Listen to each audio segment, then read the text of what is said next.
The holiday season often means we have parties to attend, and I always like to arrive with a small token gift. Here is one that you can put together quickly with items from your pantry that is both economical and that your hosts will love.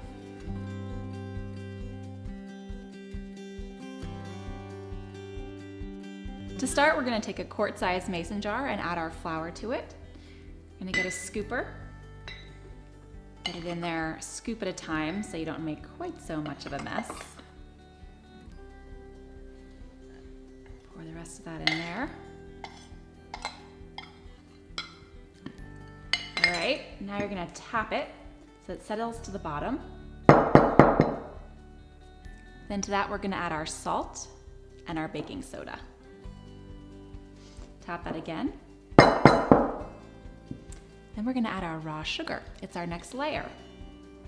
Now the whole idea here is you're creating layers for a nice look. So it's almost like a decorative jar that you're giving as a gift. Give that another tap. Then we're gonna add our flavoring elements. So I'm gonna start with some chocolate chips. And you can get creative here, dried fruit or nuts. I'm adding some chopped walnuts.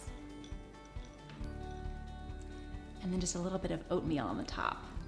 But this is your chance to experiment. This is your cookie recipe that you're giving as a gift. Now be sure to add a label so that your recipient knows exactly what they need to do to finish the cookies. In my case, I'm telling them to add some vanilla, an egg, and some butter. Tuck that right underneath your lid. You can add a bow on there for some extra decoration. And that's it, super simple. For more deliciousness like this video and subscribe to my channel.